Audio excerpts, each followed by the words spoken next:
Здравствуйте, уважаемые телезрители и телезрительницы. Вновь я получаю письма, где мне говорят: Андрей Андреевич, никакие мы не господа, господа все в Париже. Я уже не знаю, как называть учеников школы Кайлас и тех людей, которые просто меня слушают. Ну, я решил, что это все-таки телезрители моих вебинаров, поэтому добрый вечер, господа телезрители и госпожи телезрительницы. Начинаем вебинар по эзотерике. Хочу напомнить, что меня зовут Анатолий Петрович Гаусман, и мы начинаем сегодняшний вебинар, связанный с эзотерикой. Итак, теперь давайте немножко посерьезнее как-то к этому вернемся. Итак, сегодняшняя наша тема будет очень интересной. Я надеюсь, она прояснит или ответит на большое количество вопросов. Я для себя выписал самые интересные вопросы, которые мне задавали мои зрители из моей группы Дуйко Кайлас и РТЕ.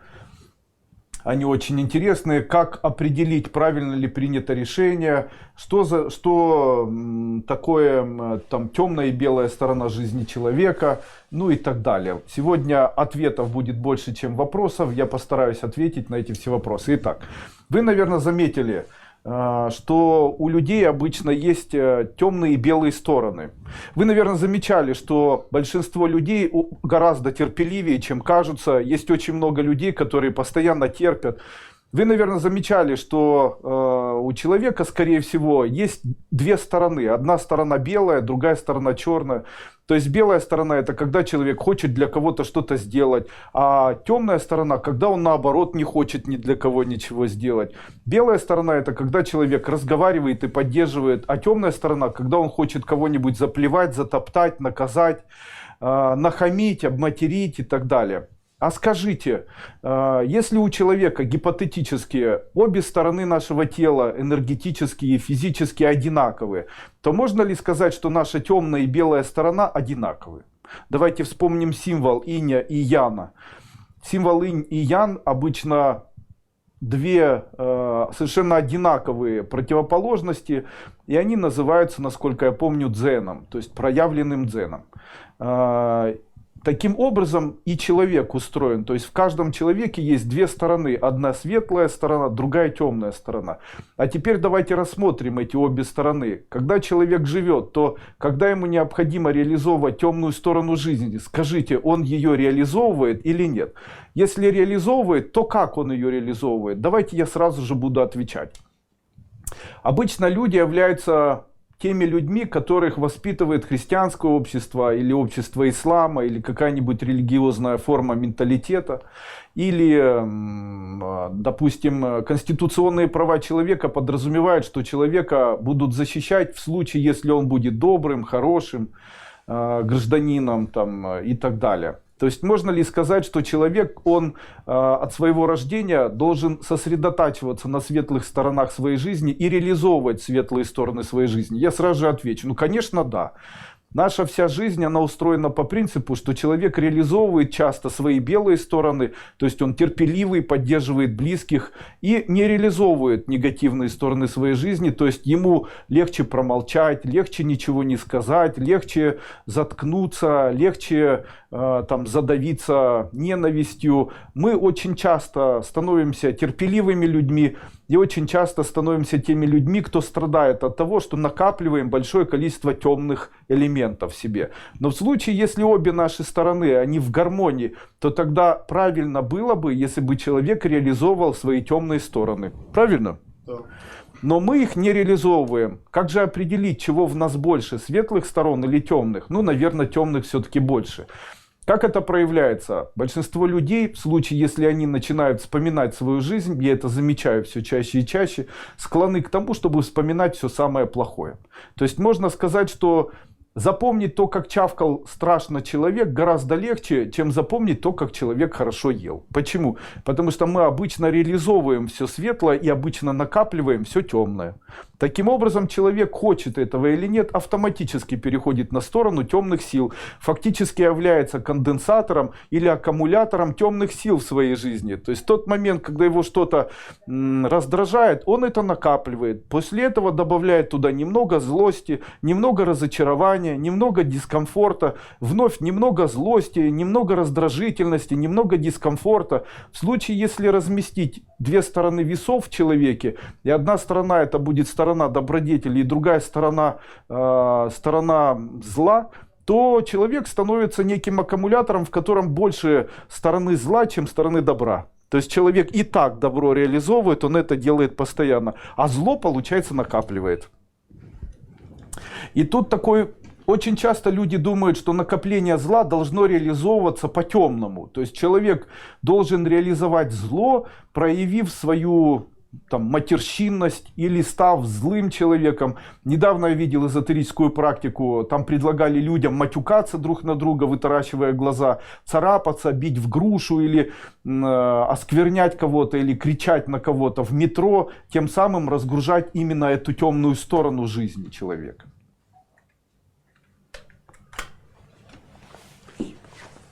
Прищепка.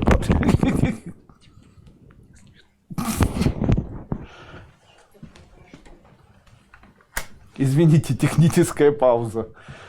Таким образом, человек... Сейчас я посмеюсь. Таким образом, человек не может в дальнейшем быть нормальным человеком. Почему? Каким бы ни был человек, он со временем становится аккумулятором зла. Таким образом, весь мир терпеливый, можно сказать, является фактически элементом аккумулирования зла. Таким образом, можно сказать, что терпеливые, добрые, хорошие люди – это люди, которые являются аккумуляторами зла. Тем самым можно обвинить весь мир, что весь мир является фактически сторонниками зла. И люди являются ничем иным, как люди, которые без конца накапливают зло. И после этого не говоришь, тоже накапливаешь. Или реализовать это. И после этого обычные люди говорят, а реализовать это можно так. Материться на кого-нибудь вне дома, начинать ругаться на кого-нибудь, тем самым, или там вычеркивать что-то. Там очень много методов есть, которые позволяют человеку убрать вот такие накопления. Но я могу сказать, что они в большинстве своем неэффективны, раз. И второе, они не помогают человеку, как вы уже заметили. Почему? Дело в том, что негативные вибрации, очень часто накопившись в человеке, превращаются в некий клубок, пересеченный между собой, завязанный в виде узлов. И человек не может избавиться, так как это уже сублимированная энергия зла, которая накапливается, и она уже становится какой-то другой. То есть она появляется, она отягощает человека. Это проявляется в том, что человеку тяжелее и тяжелее живется, он все чаще и чаще задумывается о том, что кто-то ему мешает. Ну и это приводит к тому, что у него появляется в дальнейшем некие такие замыкания, которые я называю тяжестью жизни. То есть человек приходит ко мне, говорит, я устал. От чего ты устал? Я слишком долго терпел. А что ты терпел? Я терпел, как меня там обижали, кто-то чавкал, на работе меня там постоянно презирали. Я знаю, что там ко мне плохо относятся. Андрей Андреевич, как мне можно помочь? Это настолько частое явление, и, если честно, имеет очень простое решение. Из-за того, что я являюсь эзотериком белого пути и подразумеваю белый путь, я решил совершенно безвозмездно, прямо во время этого видео, дать вам определенный метод, который называется метод освобождения себя через белый путь от энергии негатива. Скажите, это интересно? О, наконец-то это произойдет, господа и дамы, а также телезрителя. Что это нам даст? Когда вы освободите себя от негатива, то вы откроете для себя нереальный, просто гигантский и просто глобальный ресурс. Глобальный, гигантский, огромный ресурс конкретной, яркой, потенциальной энергии. И что это такое? Давайте я вам сейчас расскажу. Смотрите. Первое. Запомните две вещи. Что бы вы ни делали в своей жизни, старайтесь это делать. И дальше, то, что освобождает нашу психическую энергию зла, делайте это страстно. Все, что вы не хотите делать, делайте страстно. И делайте так, чтобы там было много страсти. И второй вариант. Что бы вы ни делали, делайте так страстно, как будто вы психанули. Что это даст? Вот смотрите, я хочу поприседать, я приседаю. После этого говорю, я хочу приседать страстно. Когда вы начинаете приседать страстно, это реализация темной стороны.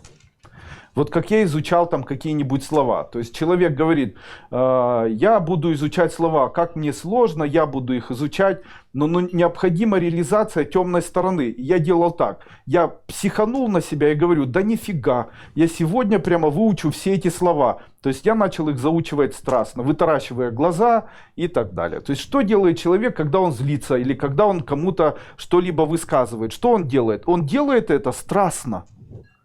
Он делает это, вкладывая всю душу и всю свою внутреннюю страсть. Так вот, эта страсть может реализоваться белым путем. Поэтому, когда вы читаете, делайте страстно. Когда вы учите, делайте страстно. Когда вы работаете, вкладывайте страсть. Когда вы хотите что-то сделать, психаните на это и сделайте наконец-то концов. Вот сегодня мы сидели и говорит мне кто-то, там, ну почему вот у тебя сразу же все получается? Потому что, когда я говорю, я хочу это сделать, я тут же вскакиваю, начинаю бегать и думать о том, как я это хочу быстро сделать. Почему? Вот сейчас Игорь Мачеренко здесь находится, с левой стороны, тот, кто ведет СНГЯ. И я обычно замечаю, как вот он живет и как я. Я очень часто говорил раньше эти слова. Нужно жить страстно. Давайте я напомню эти слова. Я когда-то даже говорил про черепаху Тортилу. Плачь и смейся не впопад, я сама была такой 1000 лет тому назад. Да? То есть драться надо, так дерись, никогда не знай покоя, плачь и смейся не впопад, я сама была такой. Что мы слышим в ее разговоре? Как вы думаете? Мы слышим страсть. Друзья мои, страсть и желание жить – это то, что есть у ребенка в момент его желания жить, в момент его рождения. Вспомните, как страстно наши дети хотели ходить и ударялись об все полки, которые могли быть. Страстно хотели рисовать и обмазывали весь дом. То есть они не рисовали на одном месте. Почему? Это называлось у них страсть жизни. Вы представляете, когда кто-то делает что-то страстно и вкладывает в свой бизнес страсть, и вкладывает... Я не знаю, во все можно вкладывать страсть. Готовите есть, делайте это страстно. Занимайтесь бизнесом, делайте это страстно. Старайтесь что-то изучать, делайте это страстно. Будьте на минуту фанатами, будьте харизматичными. Дело в том, что вот это слово харизма есть реализация темной стороны жизни человека. Почему я ни с кем не ругаюсь? Почему у меня все время хорошее настроение? Потому что я все делаю страстно. Я мантры читаю с душой и страстно. Почему? Я реализовываю себя так. Я когда лечу кого-то, делаю это страстно. Я даже когда приезжают ко мне на морской курс, я вытаращиваю глаза, потому что для меня это страсть. Вы представляете? Я стараюсь это делать с чувством и страстно. Я даже не знал, как объяснить это, и до меня дошло. Для меня это как бы психануть. Как жить в последний раз. Как сделать так, чтобы потом самому было приятно. Я знаю, кто победители в этом мире. Это страстные люди, вы представляете? Не то, что говорят, ой, надо подумать, там надо полежать, я не знаю и так далее. Это когда тебе хочется, ты вытаращиваешь глаза и делаешь это со всей силы. Вы представляете, как просто. А ведь это и есть реализация наших темных сторон жизни. Конечно же, когда ко мне приходит человек, Андрей Андреевич, я без конца злюсь на своих детей, они плохо едят, они там, теща моя плохо ест, теща моя там за столом курит, у меня жена там ковыряется в носу, и жена выщипывает волосы не как я хочу, и жена полная у нее или худая, мне не нравится, как соседи стучат. Друзья мои, у вас не хватает страсти в жизни. Вам надо что-то делать, чтобы там была страсть, чтобы у вас это вызывало вытаращивание глаз, чтобы вам это нравилось, чтобы вас это возбуждало. Заставьте себе, чтобы эта страсть появлялась. Как психаните и покрасьте там потолок красной краской. Понимаете? Вот вы не способны, а я умею. Вы представляете? В этом и вся особенность. Многие люди живут, как будто они зажали свою жизнь. Как будто они не хотят продолжения и не хотят этого всего почувствовать. Но можно же по-другому. Вы представляете, можно просто танцевать, а можно страстно танцевать. Жизнь так устроена, если ты собираешься что-то делать, вот представляете, кто забивает гол? Тот, кто страстнее всех остальных хотел это сделать. Вы представляете, самое важное для человека это найти вот этот элемент страсти и реализации своей страсти. Я же говорю, она может быть разная. Психанул и выучил все слова. Психанул и сегодня покрасил все полы. Там. Психанул, вынес эти матрасы все повыбивал. Психанул, всю обувь там перемыл. Там, психанул и наготовил много еды. Психанул и там спал со своей женой целую ночь. И так далее. То есть это все элементы нашей вот этой страсти. Вы представляете, если бы люди не были такими реализованными в спокойствии, то тогда все были бы очень счастливыми людьми. Почему? Вот эта страстность, она позволяет человеку жить и не раздражаться. Очень часто мы эту страстность видим в Испании, в странах Италии, вот где-то в Мексике и так далее. Но чем спокойнее становятся люди, тем сложнее им живется. Вот бесстрастные люди, живущие в Швейцарии. Приезжаешь туда, они все такие хорошие, добрые, они терпеливые, лишнего слова не скажут. И после этого мы смотрим каждую неделю самоубийства в Швейцарии. Каждую неделю самые высокие зарплаты в мире и самое низкое желание жить. Почему? Нет страсти. Жить и работать нужно так, чтобы внутренне было ощущение, как будто вы психанули. Чтобы оставаться радостными в своей жизни, нужно все делать страстно, как будто психануть. Успокоение и контроль в этом случае обычно приводит человека к тупику, а тупики обычно приводят к взрывам. Каким образом это устроено? Я помню своего брата, мы как-то с ним разговаривали, он мне говорит: я вообще человек добрый и хороший, но если меня не злить, потому что если меня разозлить, я становлюсь взрывоопасным. Но это же большинство людей такие. То есть муж хороший, добрый, он всех терпит. И после этого кто-то должен зажечь, и это должно взорваться. Так а зачем? Тогда получается, человек накапливает негативные стороны в жизни, вместо того, чтобы их реализовывать. А вы знаете, что большинство заболеваний как раз и связано с тем, что мы в этом мире очень сильно накапливаем свое внутреннее состояние нереализации негатива. Ну и если его реализовываем, то реализовываем его каплей в карму, которая негативная. То есть начинаем материться, кого-то обвинять, начинаем ругаться. Я долго думал, почему я не ругаюсь, не матюкаюсь, почему у меня этого нет, почему я не раздражаюсь. Я понял, я страстный человек. Если что-то делаю, вытаращиваю глаза, мне хочется это делать, представляете? Я делаю это до последнего, делаю это страстно, стараюсь во все вникнуть, стараюсь это делать, как будто я психанул. И, конечно же, после этого я уже ни на что не злюсь в своей жизни. Почему? До этого уже назлился, только реализовал все в виде белого света или в виде вот такого белого пути. Второй вопрос там был такой. Андрей Андреевич, расскажите, каким образом оставаться всегда здоровыми? Как оставаться здоровым человеком? Я могу сказать, человек может оставаться здоровым, и большинство заболеваний возникает у человека в тот момент, когда он очень сильно напряжен. Большинство заболеваний связано с тем, что человек постоянно напряжен. Он напрягается, он напрягает лицо, напрягает туловище. Возьмите ребенка, дети все время расслаблены. Посмотрите на спящего человека, которому 40, 50, 60 лет. И обратите внимание на то, как он спит. Если человек спит напряженно, если его скулы сжаты, если брови насуплены, если тело, если руки его сжаты, ноги сжаты, он весь затянут вот так, и он спит, это у него много болезней. Я уже давно заметил, что люди, которые очень болеют, они обычно спят тревожно, всхлипывая, и все их тело напряжено. И тут хочется сказать, каким образом человеку может помочь Андрей Андреевич Дуйко выздороветь. Я могу вам сказать, самый простой способ – это способ медитации расслабления. Каким образом? Ложитесь на спину, выкладываете руки вдоль своего тела, расставляете немножко ножки, и после этого говорите: мое лицо расслаблено, мои уши расслаблены, я готов принимать вермишели, макароны, это шутка, я готов, и дальше говорите: моя шея расслаблена, мое тело расслаблено и так далее. Конечно же, когда человек приходит заниматься медитацией и приходит в медитационный зал, я это иногда наблюдал в своей жизни, я смотрю, как их правильно садят, этих бедных медитирующих. Они так натянуто сидят, их шея напряжена, нос напряжен, губы напряжены, уши напряжены, живот подтянут, сфинктер заднего прохода напряжен, подбородок придавлен, все тело напряжено. Я чуть не понял, а какой смысл данной медитации, если тело напряженное забирает в себя все внимание? Конечно, там, где есть напряжение, сожмите мышцу и очень долго держите ее сжатой. В этот момент у вас, скорее всего, появится судорога. Почему? Человек не может жить все время в состоянии сжатости, понимаете? Человек не может постоянно находиться в сжатости. Поэтому для человека очень важно периодически заниматься медитациями расслабления. Вообще, я на протяжении дня очень рекомендую найти возможность расслабляться. Это очень важно. Старайтесь после сна полежать еще немножечко в кровати и сказать: моя шея расслаблена, мои щеки расслаблены, затылок расслаблен, руки расслаблены, живот расслаблен.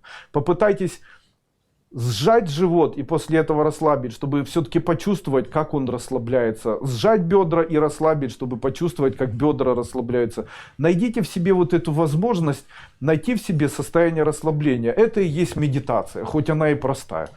Я вчера ехал со своим шофером в машине, и мне мой шофер говорит: Андрей Андреевич, но медитация это же введение себя в состояние транса, или я что-то не понимаю? Нет, друзья мои, медитация это не введение себя в состояние транса. Медитация это помощь или инструмент, который может помочь человеку расслабиться. Именно поэтому, если вы найдете свой инструмент, который поможет вам расслабиться, а самый простой инструмент это проснуться утром с хорошим настроением и после этого полежать и почувствовать все-таки или ощутить в своем теле вот этот элемент расслабления, для того, чтобы потом воспроизводить его на протяжении всего дня при помощи своего сознания. Это и будет говорить о том, что ваша медитация проведена правильно. Я считаю, что если человек начнет медитировать на свое расслабление, или медитировать на то, что он расслаблен, или найдет все-таки в себе силы определить, какое оно расслабление, и в дальнейшем его поддерживать в своем теле, это решит целый ряд его физиологических вопросов.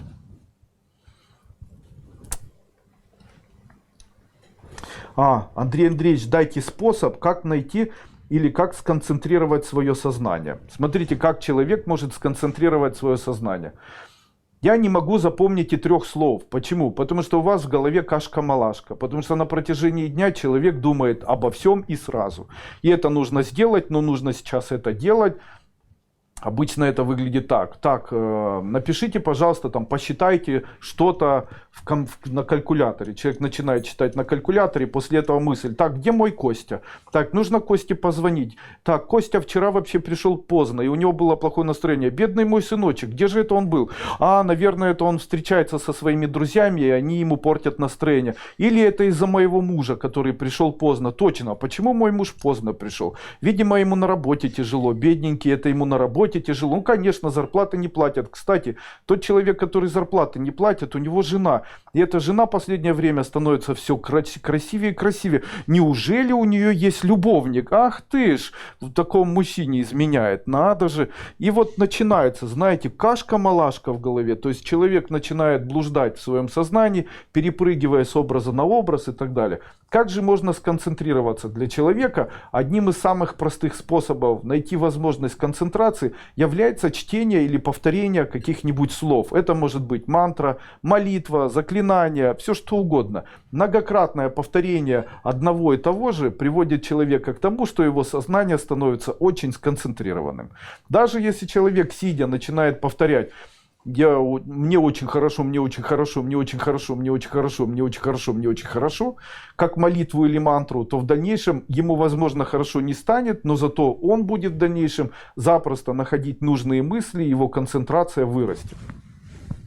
Кстати, пользуясь случаем, я хочу сказать, что прямо с сегодняшнего дня моя компания, которая называется «Тибетская формула» и «Школа Дуйко», выпустила наши собственные ароматические палочки, которые связаны с эзотерикой. Давайте я сейчас открою какие-нибудь для гадания, для того, чтобы вы могли эффективно гадать, очищать пространство, а также делать так, чтобы ваши карты Таро, а также ваши кубики правильно гадали. Я сделал определенные палочки. В их состав входит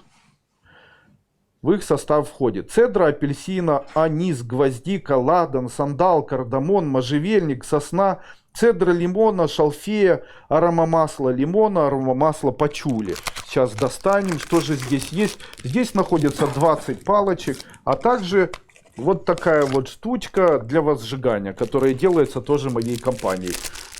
Если достать эту ароматическую палочку, которая создана из растений, и понюхать, то мы не увидим или не почувствуем очень ярко выраженного запаха, хотя мне очень нравится запах. Вот так палочка ставится, и после этого она вот так возжигается. Приятный запах, очень удобная подставка. Какие начали мы выпускать палочки? Для эзотерики это палочки для гадания ароматические, палочки для усиления привлекательности и желания. Сегодня прям заметил, как это работает. Подул на ребят, с которыми после этого вышел, и когда мы шли, девушки на них косились. То есть можно сказать, что это эффективно работает. Все, что я делаю, всегда гениально, друзья мои. Это гениально. Я вам говорю это серьезно. Это магия. И это магия в действии. То есть я когда-то говорил, что травы имеют свою магическую силу. И если в травы добавить магии, то тогда травы начинают работать уникально. Это магические воздействия на человека, которые могут работать как мантры, они могут работать как воздействие целителя и так далее. Далее, для целительства. В случае, если вы считаете, что ваша энергия истощена, и вы чувствуете плохо себя, если исцеляете другого человека, вы можете использовать данные палочки, они увеличивают силу целителя в тот момент, когда он начинает работать с другим человеком. Они не имеют яркого запаха, что в составе находится: аир, гвоздика, дягель, жимолость, ива, кедр, кориандр, корица, лавр, полынь, розмарин, сандал, сосна, тимьян, шафран, кора дуба, канифоль, сандал, аромамасло камфоры, аромамасло эвкалипта и эвкалипт.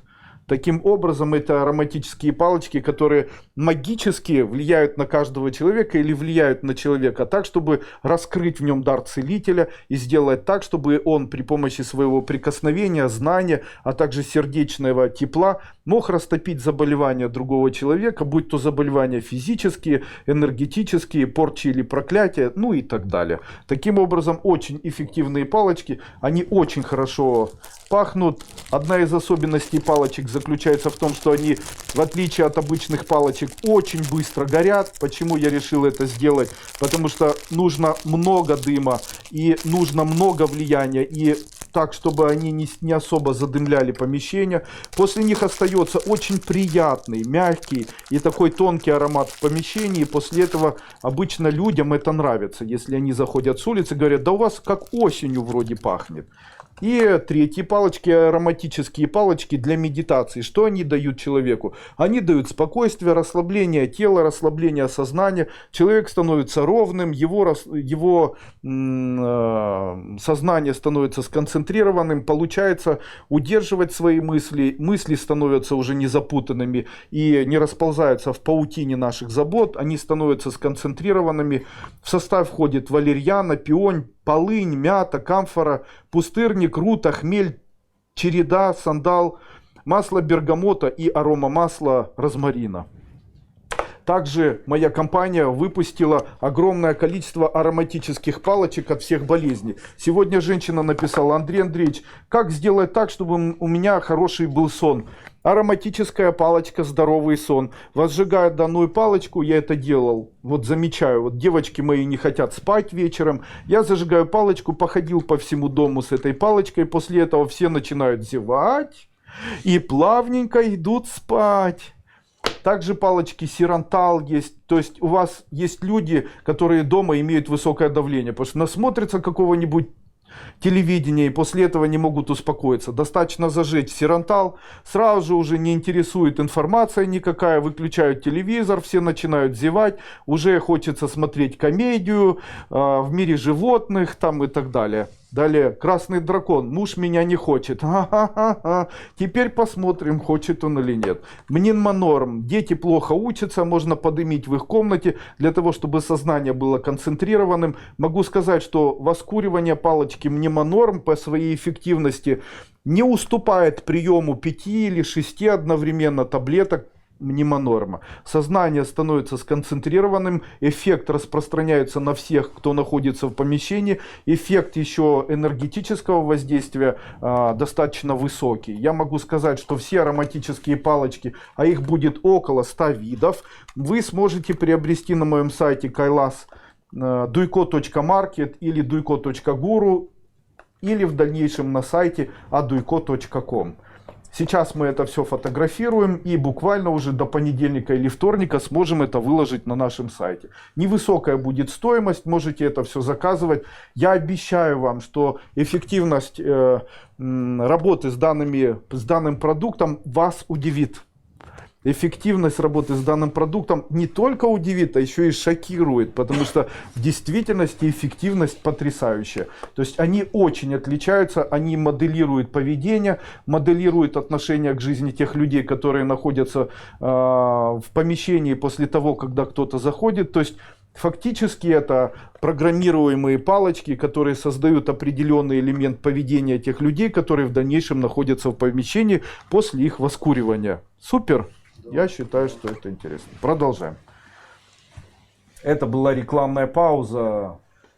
Из-за того, что ароматические палочки, которые изготавливает моя компания, в них не входят никакие химические элементы и химические отдушки, данные палочки не вызывают ни у кого совершенно никакой аллергии. То есть они абсолютно не аллергены, а наоборот, очищают пространство и приводят к тому, что аллергия исчезает, если есть острый приступ аллергии у человека. Также они достаточно активно воздействуют, вы будете сами в шоке, когда начнете ими пользоваться. Продолжаем.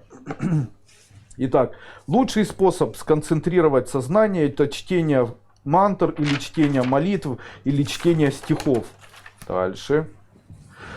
Как принимать решения в жизни? Это был вопрос, который задал кто-то. Как принимать решения в жизни и как принимать решения правильно? Я хочу вам дать ответ. Для того, чтобы принимать решения правильно, обратите внимание на поведение тех людей, которые живут вместе с вами. В случае, если вы, допустим, вечером говорите в своей семье, своим близким, которые сидят с вами за столом, или теми людьми, которые с вами живут, или если вы сами, то животное, которое с вами живет, или даже сами по себе. Говорите вечером: я хочу завтра занять деньги. После этого на следующий день, когда вы просыпаетесь с утра, вы начинаете смотреть. Если у вашей жены плохое настроение, если у детей плохое настроение, и у вас плохое настроение, а также у вас что-то болит, у жены что-то болит, дети то тогда не занимайте деньги ни в коем случае. Почему? Наша семья и наше собственное самочувствие очень часто является лакмусовой бумажкой, которая помогает нам правильно или неправильно принять решение. Именно поэтому я очень часто обращаю на это внимание. У меня была недавно такая ситуация. Один человек пришел ко мне и предложил определенный вид бизнеса. Он специально ко мне приехал. Вы представляете, он приехал в обед и предложил вид бизнеса, который мне действительно очень понравился. Невысокая сумма денег с хорошим очень заработком и так далее.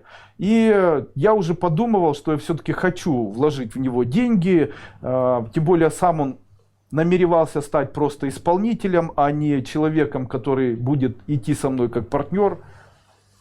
Дома я об этом рассказал. Все меня поддержали и сказали: да, нам тоже нравится, хороший человек, будем с ним работать, тем более он является еще и частью нашей семьи. После этого на следующий день, вы представляете, проснулась ночью, уже это начало происходить.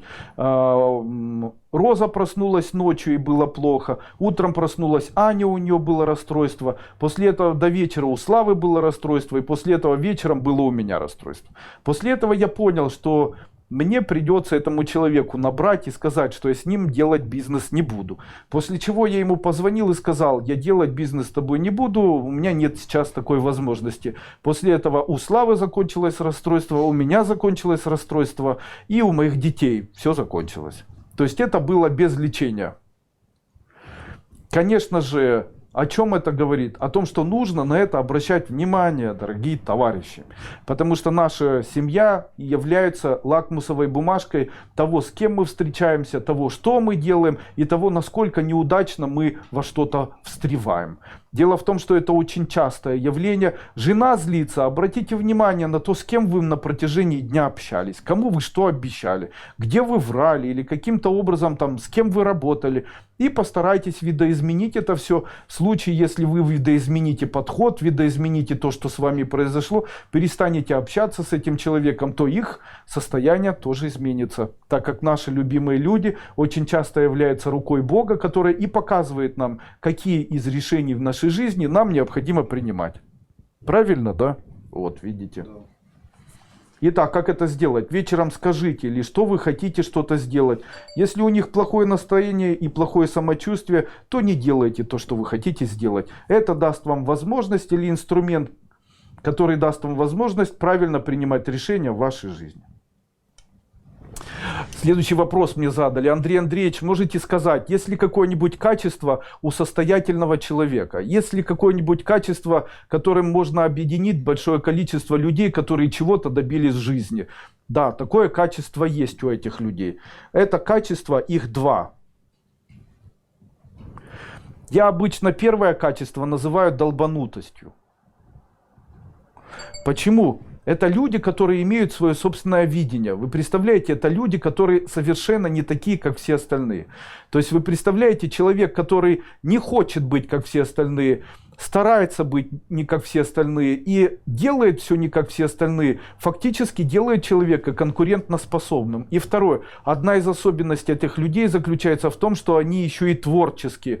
То есть они делают это все харизматично, проявляя темную сторону, творчески и стараются это делать, чтобы не было похоже ни на что.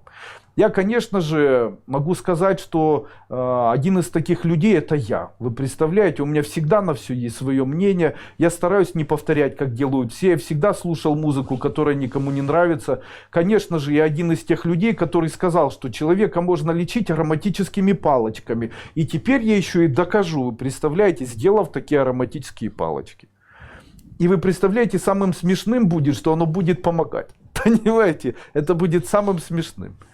Конечно же, я не буду выпускать палочки франгул, которые будут стимулировать раздраженный кишечник. А то ваша свекруха будет без конца ходить в туалет, потому что вы захотите ей без конца мстить. Правильно ведь, да, уважаемые товарищи? Ну что, продолжим. Люди, которые добиваются чего-то, они, как правило, очень творческие. Дальше, как человек может добиваться чего-либо? Смотрите, сегодня пришел ко мне мужчина и говорит: Андрей Андреевич, мне в жизни не хватает материального благополучия. Ну что ж такое? Ну что ж такое? Я ему говорю: послушай, но ты сейчас в свитере, в одежде, и тебе, наверное, есть что кушать. Ты с этим согласен? Он говорит: да, я согласен. Мне Бог дает именно столько, сколько я могу потратить, и ни копейки больше. Я говорю: так и есть. Почему? Зачем тебе давать больше? Ну я не знаю. Ну так зачем тебе давать больше? Бог дает человеку столько, сколько он может потратить на себя, чтобы прожить. Естественно, может ли он давать больше? Да, может. Давайте вспомним такую пословицу: Бог дает ребенка и на ребенка дает. Поэтому, когда в семье рождается ребенок, то у человека, как правило, увеличивается материальный доход. Замечали это? Ну, я лично в своей жизни замечал. У меня 5 детей. Также я могу сказать, как это все устроено. Вы представляете? Если человек, допустим, мужчина, кого-то любит, то обычно дают и на того человека, которого он любит. Вы представляете? Но здесь фактор такой: что теперь рожать 10 человек? Вы представляете, во многих странах именно так и делают. Рожают много. Почему? Потому что это увеличивает доход в жизни. Вы представляете, человеку, который нарожал, этому отцу дают возможности, но здесь с некоторыми не работают. Почему? Ага, в этом всем есть определенная загадка или определенная фишка, как я называю. Эта фишка заключается в том, что для того, чтобы любить, вернее, для того, чтобы тебе приносило, ты должен любить того человека. То есть, если родился ребенок нелюбимый, на него не дают. Если с тобой живет женщина, она нелюбимая, на нее не дают. А если женщина каждый день трет этого мужчину, мучает его и ругает, и постоянно там, то тогда может ли он ее любить или нет? Ну, наверное, не может ее любить. Поэтому обычно у мужчины сокращается доход, если рядом с ним жена стерва. Согласны? Смотрите, как все очень точно объясняет все ситуации, которые есть в миру. Среди людей. То есть люди, которые живут, мужчины, которые живут со стервами, у них доход маленький, потому что дают только на них. А если бы женщина была хорошей, доброй, интеллигентной, и дети бы воспитаны были в доброте, красоте, любви, и он бы обожал этих людей, а не просто говорил, что я вас обожаю, и после этого бы искал других женщин, то тогда и доходы бы у этого человека увеличивались. Давали бы на него и давали бы еще и на этих людей. А теперь, а как же сделать так, чтобы быть конкурентоспособными? Это что, нарожать теперь надо 10 тысяч человек? Нет, вы представляете, у иудейского народа, кстати, шаббат шалом, да, сегодня пятница, у иудейского народа есть такая особенность. Когда человек приходит в синагогу, то первая заповедь, которая написана в Библии или в Талмуде, она звучит так: все иудеи связаны, и все иудеи одна семья. Прими каждого иудея и стань частью иудейской семьи. Или стань частью еврейского народа, потому что особенность этой религии заключается в том, что человека принимают в состав целой иудейской общины, иудейской семьи. Смотрите, у таких народностей, которые называются евреи, армяне и ряд других народностей, есть такое понятие, как понятие семейственности националистической. То есть люди воспринимают всех людей, кто связан с ними национальностью, семьей. То есть они считают, что это часть их семьи. И готовы этим людям помогать, поддерживать, готовы что-то сделать. Но нас же это не устраивает. Почему? Потому что русских рассорили, славян всех между собой рассорили, украинцев рассорили. То есть какая задача? Сделать людей бедными и управлять этими людьми. Тогда какая есть идея? Если вы ученики школы Кайлас, то вы ментально можете принять всех учеников школы Кайлас как элемент своей семьи. И считать, что каждый человек, который является учеником школы Кайлас, одна семья. И относиться к этим людям с любовью. Вы представляете, когда я читаю комментарии, допустим, в своей группе Дуйко, Кайлас и РТЕ, иногда вижу, да что ты там, кто ты такая и так далее. Но это же делает человека необъединенным. То есть он не будет богатым. Почему? Потому что почему руководитель эзотерической школы становится богатым человеком? Потому что он всех воспринимает как часть своей семьи. А если у людей эти потребности возникают, то я как часть этой семьи, у меня появляются возможности. Поэтому чем ярче или чем лучше ты относишься к тем людям, которые связаны с тобой семейственностью, а Кайлас это как бы наша одна семья, тем больше в нашей жизни появляется возможностей. Вы представляете, как у иудейского народа. Очень часто люди говорят, это же еврейский вопрос, говорят, у этих евреев, у них вечно все получается. Конечно, куда ни посмотри, взять Трампа — еврей, там, взять мэра — еврей. Если взять сейчас Верховную Раду Украины, то получится 70% евреев. Если взять там Государственную Думу Российской Федерации, получится 90% евреев. То есть куда ни посмотришь, почему-то они там находятся. Но почему же они там находятся? Теперь мы знаем ответ. Мы знаем ответ, и он банален, потому что они принимают весь иудейский народ или весь еврейский народ как единую систему, которую они объединяют в виде семьи. Поэтому они относятся к своей семье как к семье, поддерживая всех, но относятся еще и к иудейскому народу как к одной семье. То есть они готовы внутренне помочь, готовы внутренне поддержать, готовы внутренне об этом помнить, готовы внутренне понимать, что где-то есть эти люди, готовы этих людей любить. Вы представляете? А мы что готовы сделать? Человек человеку не друг. Человек человеку... Скажите, украинцы воспринимают всех украинцев как одну семью? Давайте я отвечу: нет.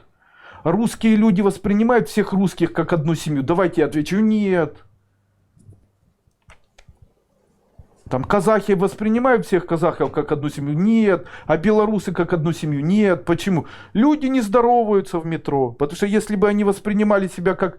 А приезжаешь в Израиль, там такое есть, что люди на улице могут обниматься. Можно запросто, если ты, допустим, выглядишь как иудей, на тебе есть там одежда иудейская, ты идешь из синагоги, то можешь зайти к кому-нибудь среди евреев, и тебе не откажут. Ни покушать не откажут, ни там водички не откажут, ничего не откажут. Почему? Потому что все иудеи одна семья. Что называется еврейский народ. А мы можем быть Кайлас одна семья. Вы представляете, если вы морально, внутренне готовы к этому, то тогда милости прошу. Для этого нужно поддерживать учеников морально, стараться быть добрыми по отношению к этим ученикам. Считать, что эти ученики — это важный компонент. Почему мне не понравились те люди, которые вели Сангая? Потому что они не рассматривали учеников школы Кайлас как элемент одной семьи. Они рассматривали как элемент, где можно зарабатывать деньги. Я поэтому и говорил, давайте принимайте бесплатно. Почему? Потому что бесплатно является элемент поддержания людей. Вы что, братьям и сестрам своим будете когда-нибудь там загонять задорого колготы, там, я не знаю, туфли, сапоги и колбасу? Такого же нет, правильно. Ну вот видите... Хотя, что я говорю, есть, конечно, такое. Я знаю такие семьи, где там недавно женщина написала: Андрей Андреевич, моя родная сестра пригласила меня поехать отдыхать. После этого мы с дочерью купили билеты, а потом оказалось, что мы купили билеты и себе, и им. И она таким образом съездила куда-то за наш счет. Я говорю: она ваша сестра? Да. Тогда, если она ваша сестра, то вы должны ее во всем поддерживать и любить. Вы ее любите? Да. Но если любите, значит ей это все простите. Почему? Ну, потому что вы одна семья, нужно быть добрее. Но почему она так поступила? Потому что у нее нет, она стеснялась попросить. А если бы попросила, вы бы отказали? Нет. Ну тогда считайте, что она попросила.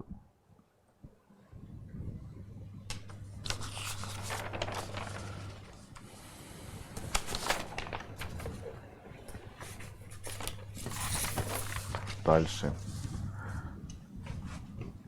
Еще одна тема.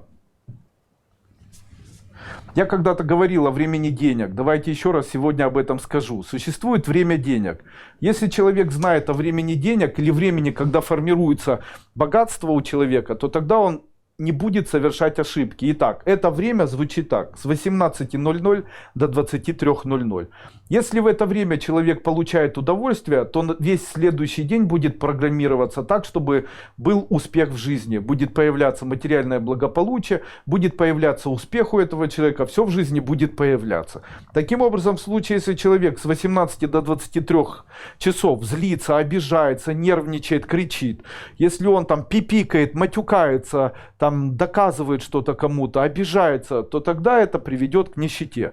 Кто-то написал мне недавно: Андрей Андреевич, мы уже год живем по принципу с 18 до 23. И за это время наша жизнь невероятно изменилась. То есть мы сразу же договорились, что с 6 часов вечера до 23 будем... Никаких друг другу претензий, если хочется, то после 23 часов. Никаких сложных разговоров, никаких нервов, никаких переживаний, ничего. То есть для нас это священное время. Ровно с 6 и ровно до 23.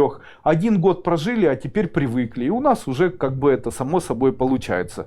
И вы представляете, у нас за это время очень увеличилось материальное благополучие в семье, улучшились отношения между нами и близкими. Почему? Все видят тепло, которое возникает. А это называется временем очага или временем семейного очага. Поэтому в случае, если с 6 часов вечера до 23 часов вечера вкусно поесть, посидеть со своими близкими, там, потрогать друг друга за ручками, послушать красивую музыку, поиграться с детьми, не очень нервничать, думать о чем-то хорошем, слушать прекрасную музыку, если вы едете, допустим, домой в пробке, то обязательно следующий день будет наполнен прекрасными минутами жизни. Сегодня обратилась ко мне женщина и говорит: Андрей Андреевич, пожалуйста, могли бы вы во время семинара сказать, у меня постоянно со двора кто-то что-то ворует. То лестницу у меня украли, то там вырос 1 арбуз украли, выросла 1 дыня, и то украли. С обоих или там с 3 сторон мои соседи постоянно что-то воруют, я от них защититься не могу.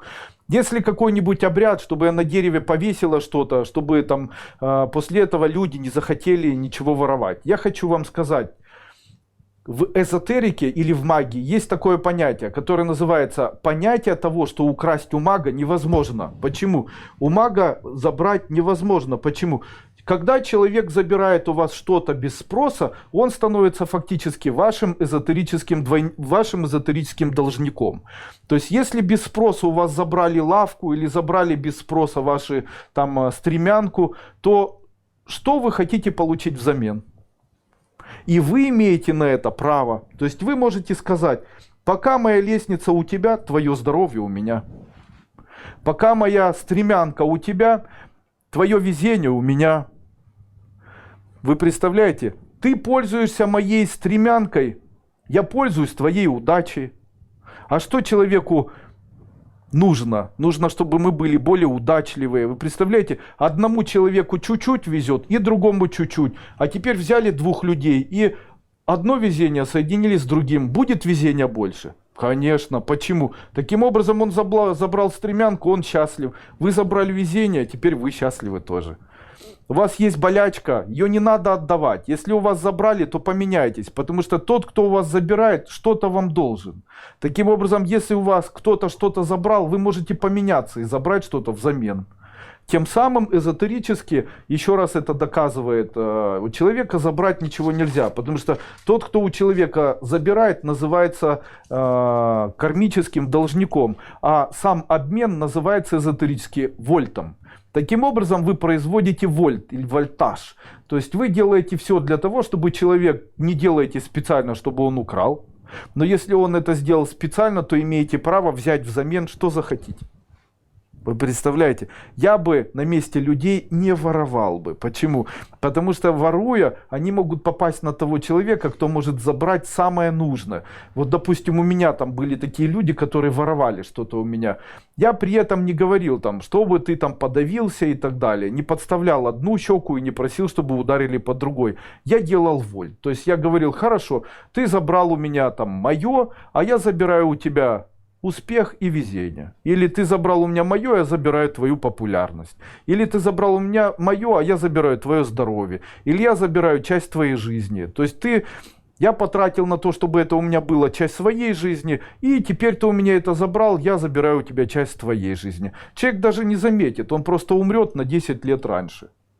Так бы он дожил до 50, а умрет до 60. А так я бы дожил до 50, но проживу до 60. Ой, как приятно, оказывается. Вы представляете, зная или имея такие знания, человек может быть совершенно другим. Не знаю, может, не нужно было сегодня давать. Елена Владимировна Нельга. Добрый вечер, Андрей Андреевич. Какой приятный вебинар. Огромное спасибо за бесценное знание.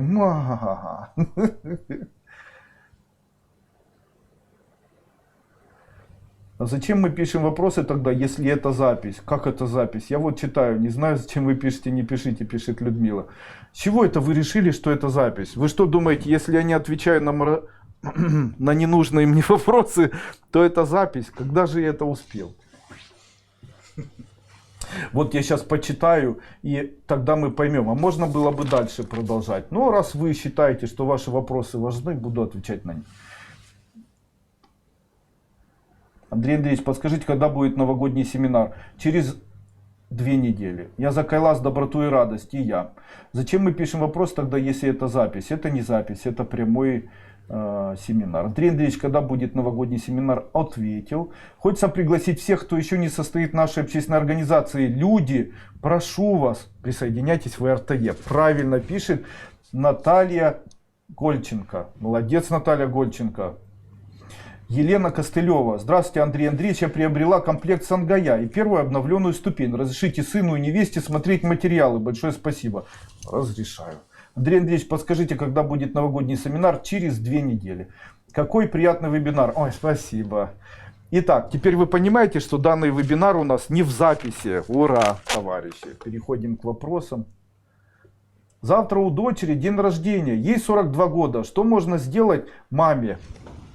Сделайте ей талисман такой. Данный талисман запрограммируйте по вчерашнему семинару, который называется «Построение талисманов». Ты был?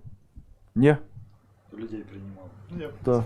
Один из самых лучших моих когда-либо созданных семинаров, я могу сказать, что это революция магии. Он настолько мощно работает.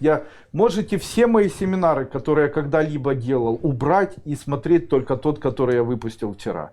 Я считаю, что это необходимо тем людям, которые могут перейти на другой уровень. Не в плоский уровень эзотерики, а более в объемным. И вы даже не представляете, что я подготовил для 5-й ступени. Это новый виток эзотерики. Это нереальная эзотерика. Это космос, умноженное на космос, умноженное на бесконечность. То есть это что-то очень невероятное. Конечно же, я могу сказать, что сама эзотерика видоизменяется, она становится более эффективной, и я стараюсь сделать ее более эффективной.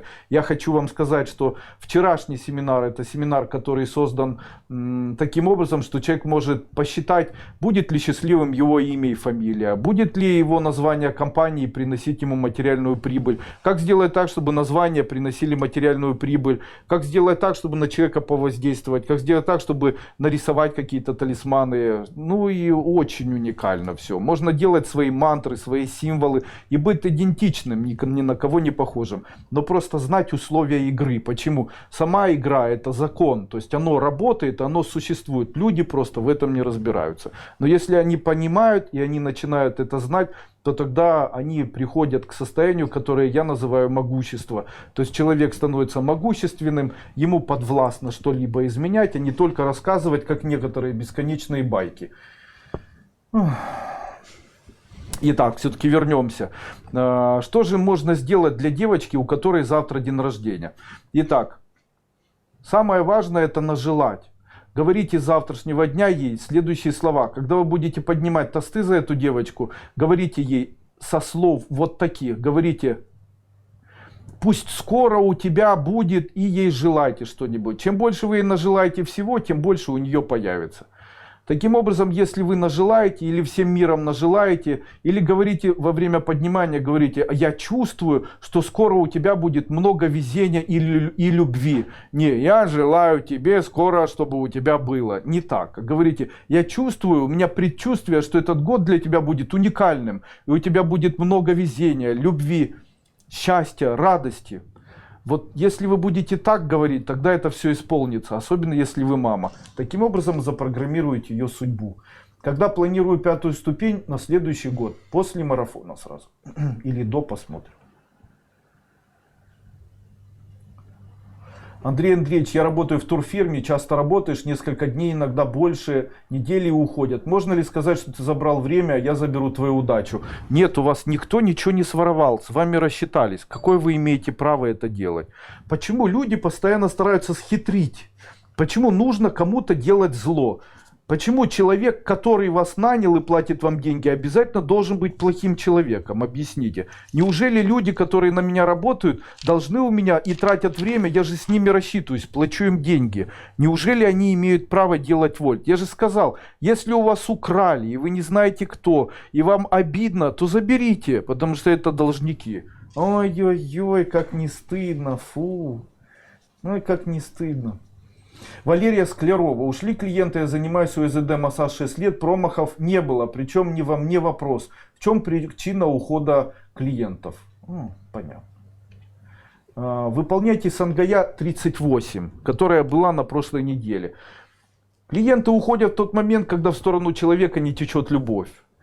А когда она не течет? Когда есть хамство, когда есть доказательства, когда есть критика, когда есть обязательства, когда кто-то кому-то что-то навязывает. Вы знаете, я никогда никому ничего не навязываю. То есть ко мне приходит кто-то на прием, и я не говорю, ты должен купить эти таблетки, тебе нужно это делать. Я просто отношусь к этому человеку по-хорошему.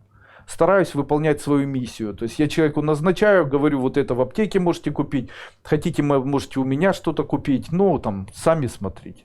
После этого человек уходит, и в знак благодарности ему обычно хочется у меня что-то купить. Понимаете, но я не говорю, тебе срочно нужно, обязательно это делай. Если бы я ему это говорил, то тогда он бы перестал ко мне ходить. И не хотел бы никогда со мной связаться. Почему? Потому что навязывание это плохо. Потому что обычно навязывание это проявление своего эгоизма. Вообще неправильные семинары, когда человек приходит и говорит, ну что, я вас сегодня научу. Да все готовы будут встать и уйти. Почему? Принцип жизни заключается в том, что каждый человек считает себя самым умным человеком на земле. Никто не может сказать, вот это я дурак. Ну, только среди близких, возможно, и во время разочарования. Но я могу сказать, что в конкурентной борьбе, в том мире, в котором мы находимся, человек не может быть счастливым. Почему? Потому что конкуренция людей, которые стремятся к счастью, очень большая. На планете Земля проживает сколько там? 2 миллиарда человек или 6 миллиардов?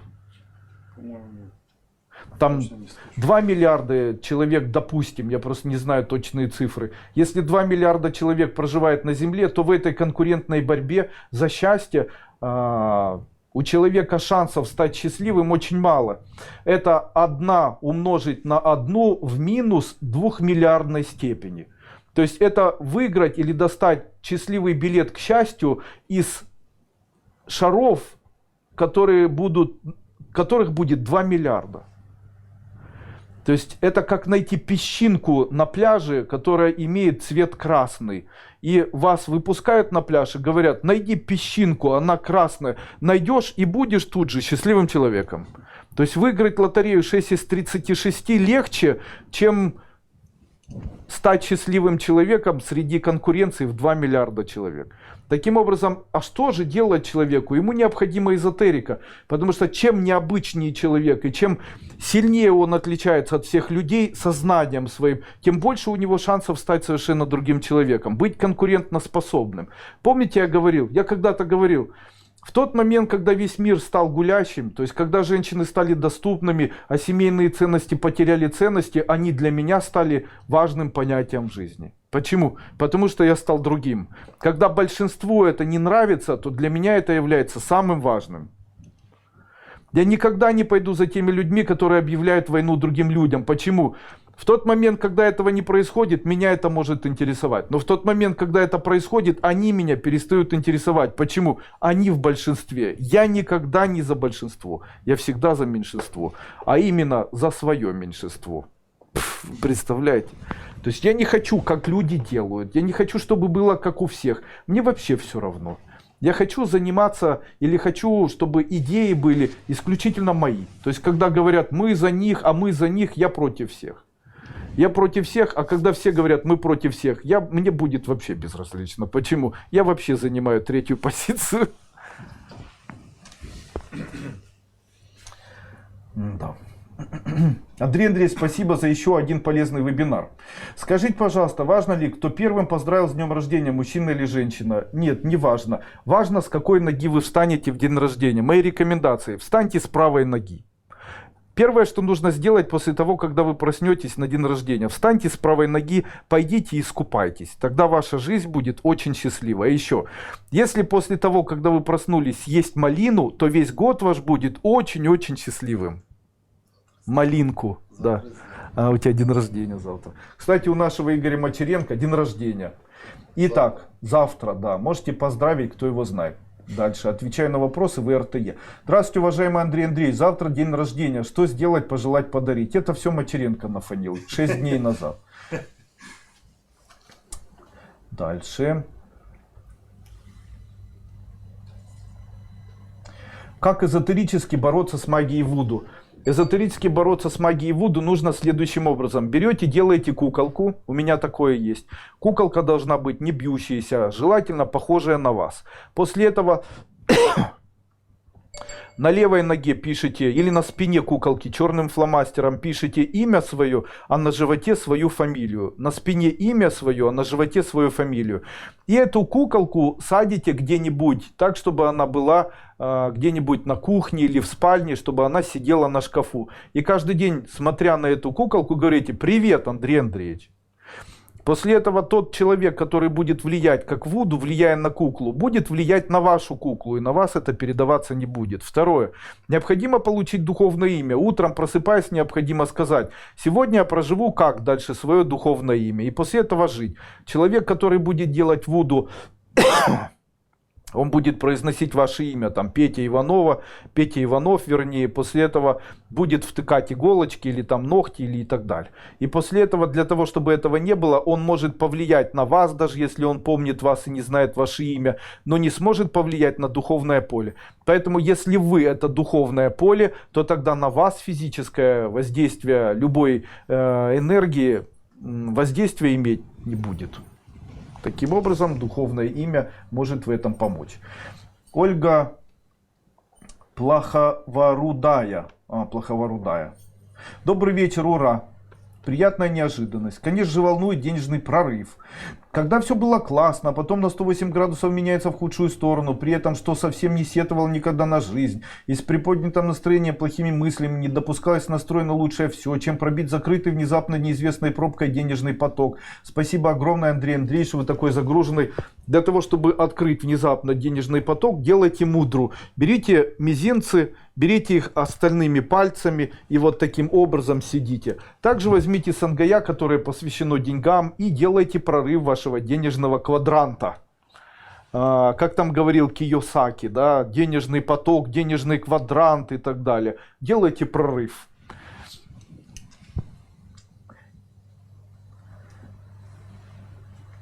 Елена Груздева. Добрый вечер. Как выиграть в лотерею? Очень хочется купить ваши ступени. Дело в том, что вы сами себя обманываете. Для того, чтобы купить ступени, выиграть в лотерею не нужно. Но вы здесь хитрите, видите? Для того, чтобы выиграть в лотерею, вы должны знать, лотерея — это безумные деньги. Кто с этим не согласен? Игорь, деньги — это безумные? А если это деньги безумные, то они должны быть потрачены безумцем безумно. То есть они должны быть потрачены человеком на то, чтобы, я не знаю, допустим, вы выиграли 1 миллион, после этого на этот 1 миллион покупаете на Луне землю и делаете там приют для марсианских кошек и собак, которые когда-нибудь начнут там жить. И на это отдаете какой-нибудь компании $1 миллион. Обещаю, что вы обязательно выиграете 1 миллион.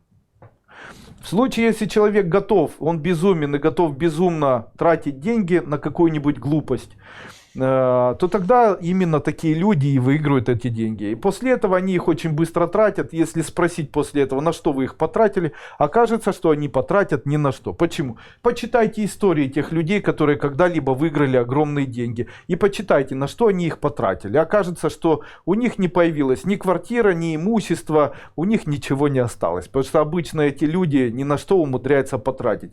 Но если вы хотите выиграть для того, чтобы потратить эти деньги грамотно, там, построить памятник, изменить жизнь людей, то тогда можете не играть, потому что у вас ничего, к сожалению, не получится. И выиграть в лотерею вы не сможете. Татьяна Логвиненко. Нужно ли еще спасти мою семью или нет смысла? Это неинтересно. Всем во время этого вебинара. Есть ли кроме синей нитки и кольца эзотерические методы избавления от отеков лица и тела? Спасибо огромное, здоровья, процветания вам и вашим близким. Есть. Берете корень ириса, цветы и стебель ириса, смешиваете это с мускатным орехом напополам, после этого смешиваете, добавляете рыльца, после этого добавляете туда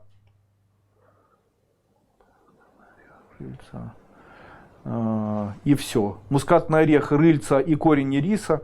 Делаете из этого порошок и начинаете этот порошок принимать по чайной ложке на стакан воды 2 раза в день. Второй вариант. Берете рыльца и берете имбирь. После этого смешиваете напополам, завариваете 1 столовая ложка на стакан кипятка, пьете по 1 стакану 2 раза в день, избавляетесь от отеков на лице. Третий вариант. Старайтесь спать больше 9 часов в сутки. Старайтесь спать больше 9 часов в сутки. Третий вариант. Идете к врачу, сдаете анализы на наличие креатинина в крови. И после этого смотрите, нет ли у вас хронического пилонефрита, заболевания почек и так далее.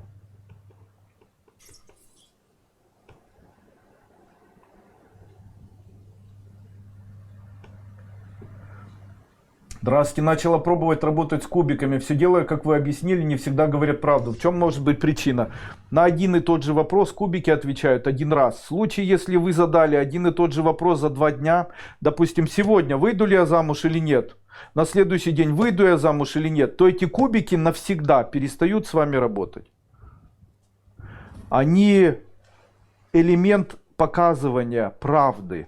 Если вы им не доверяете, то вы должны их взять и выбросить. Почему? Своим недоверием, когда человек задает 2-й раз или 3-й раз один и тот же вопрос, вы их, получается,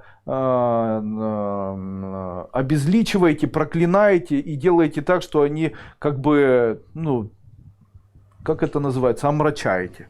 Таким образом, вы сами портите эзотерический атрибут.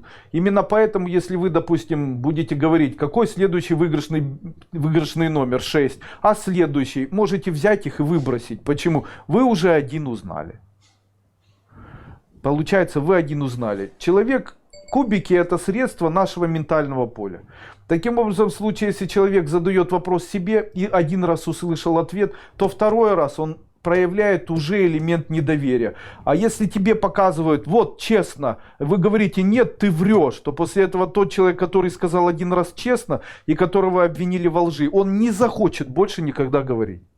Согласны с этим? Вот, допустим, Игорь, я говорю, Игорь, скажите, пожалуйста, там будет завтра дождь или нет? И Игорь мне говорит, не будет дождя. Я говорю, Игорь, скажите мне, пожалуйста, а может быть все-таки будет дождь? Он скажет, я вообще не хочу тебе ничего говорить. Почему? Потому что я знаю точно, что дождь будет, и я тебе уже об этом сказал. А ты, получается, меня оскорбляешь тем, что вот таким образом мне не доверяешь. И говорит, я больше ничего не скажу. Почему? Да зачем, если ты мне не веришь? Но я уже верю. Поздно. Таким образом, люди сами себя обманывают. Они начинают работать над тем, чтобы обманывать себя. Они не доверяют предсказаниям, не доверяют картам Таро, они не доверяют кубикам, они по одному и тому же вопросу задают там 10 раз. Возьмите их и выкиньте. Почему? Кубик 1 раз отвечает на 1 вопрос на протяжении всей жизни. Выйду я замуж или не выйду? 1 раз показали, запомните, больше никогда не спрашивайте.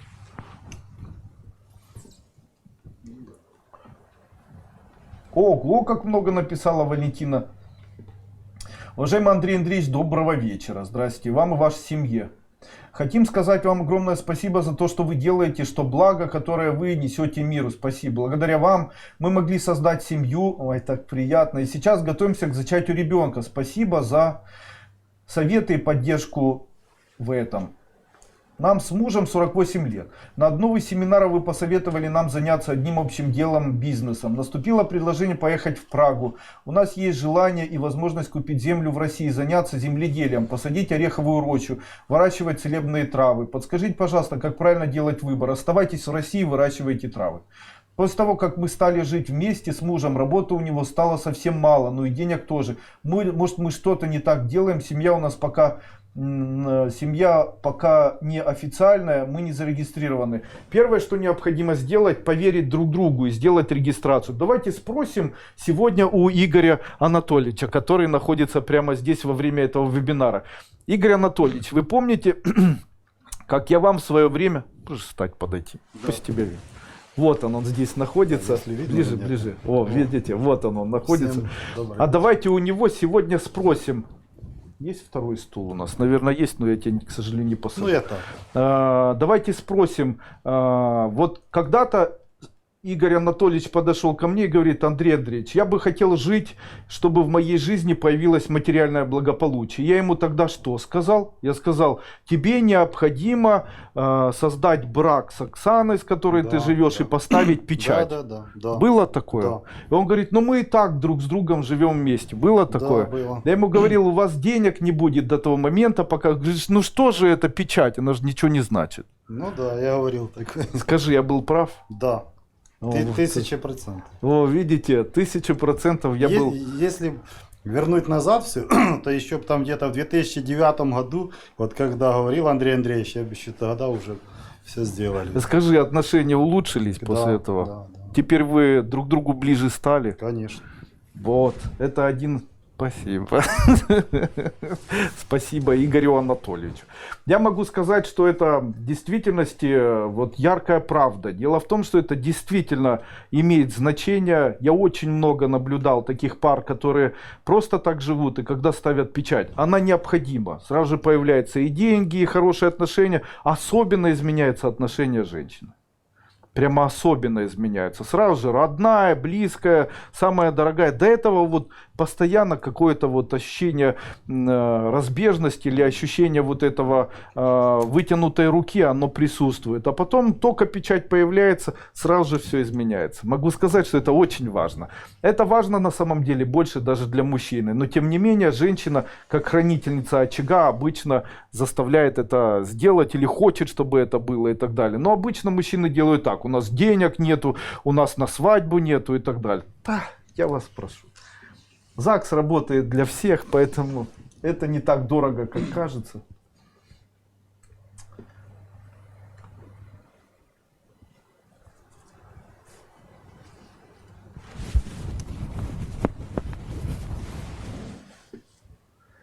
Приобрела Маги Койл. Подскажите, пожалуйста, каких лучше использовать во время медитации и чтения мантр? Я хочу вам сказать, что Маги Койл — это масло, которое освещает человека. То есть человек проснулся и помылся, это осветило его. А в случае, если вы в поезде едете и вам необходимо осветить себя, то вы можете в 6 точках на лбу нарисовать этим маслом или прикоснуться, и это даст вам освещение себя. Также автомобиль, в котором ругались, его продать сложно. Можно в 6 точках маслом помазать, и после этого продастся. То есть это масло, которое помогает человеку осветить. Валентина спрашивает: Игорю и Оксане желаем счастья. Все хорошо. Игорь Анатольевич похож на Кашпировского. Да. У него и данные такие же, все в порядке. Я ученик вашей школы, спасибо за советы, помогаете жить. Выйдет дочь замуж, никуда не сидит на работу, не можем найти. Выйдет замуж, работу найдет. Подскажите, пожалуйста, если метод или обряд увеличить у мужа желание на ребенка. Есть такой эзотерический метод, который называется слияние крови. Это я даю во 2-й ступени школы Кайлас обновленной. Проходите 2-ю обновленную ступень школы Кайлас. Спросим сейчас у Игоря. Игорь, я давал такой метод слияния крови? Да. Вот. Делайте слияние крови. Я его говорить, этот метод, или давать просто так не буду, а то люди, незнакомые с эзотерикой, послияются, и потом будет непонятно что вообще. И буду я нести за это ответственность. Вчера приходили ко мне Игорь Олейник, а также Виктория Олейник, это муж и жена. И они закончили 7 ступеней, теперь они собираются заниматься эзотерикой, проводить семинары и так далее. Вчера они принесли мне просад и попросили, чтобы их отключил от нашей школы. И таким образом я могу сказать, что это очередные ученики школы, которые попросили отключения от школы. Я это с удовольствием сделал, получил просад, отключил их от себя. И теперь они смогут заниматься эзотерикой, как бы беря на себя всю ответственность за те события или за тех людей или за то проявление эзотерики, которое они будут делать. То есть, чтобы это не я нес в виде ответственности, а чтобы они несли ответственность. Таким образом, они перешли на собственные, как я говорю, хлеба эзотерические и в дальнейшем будут сами ковать свое эзотерическое счастье. Ну, так тоже бывает. Молодцы. Зато честно. Игорь сказал мне первые слова, он сказал огромное извинение, очень извиняюсь, я что-то неправильно понял и так далее. Я его, конечно же, извинил. Огромное спасибо за 35-е Сангая, она волшебная, действует моментально. Подскажите, к февралю вырулится у меня в работе? Вырулится. Ну все, у нас пошли вопросы. Давайте еще раз я сегодня скажу о наших палочках, а также попробуем какую-нибудь палочку в виде эзотерической практики зажечь. Итак, возьмем целительство. Сейчас я посмотрю, какие там вкусные. Цедра апельсина. Вот, для гадания я зажгу. А также зажгу для целительства. И мы попробуем их зажечь, а вы там на той стороне попробуйте ощутить их запах и сказать, отличаются ли они по запаху или нет. Итак, это палочка для целительства и тарелочка. Палочка для целительства. А пусть так. Дай мне вот. Так, палочка для целительства зажигаем.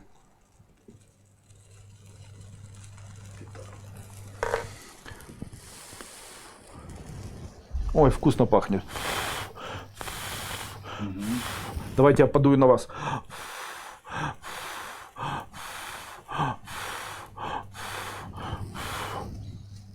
Я могу сейчас сказать, какой запах идет. Запах идет немножко сладковатый и немножко головокружащий. Такое ощущение, как будто головокружение появляется. Я ее сейчас потушу. Да, это палочка целителя. Я ее сейчас потушу, сложу обратно. И после нее есть какая-то вибрация. Эта вибрация прямо физически ощущается. Есть ощущение вибрации. Да, такое ощущение, как будто щекотка в теле появилась какая-то. Да, очень необычно. И вторую палочку зажгу сейчас. Она называется для гадания. По идее, это палочка, которая открывает у человека пароспособность к ясновидению. А? Глубокий такой вот этот целитель. Такой. Целитель, да, очень глубокий запах такой, он действительно глубокий, очень ощущается. Глубокий, тяжелый какой-то такой, головокружащий, в нем полынь, горький немножко. А это для ясновидения.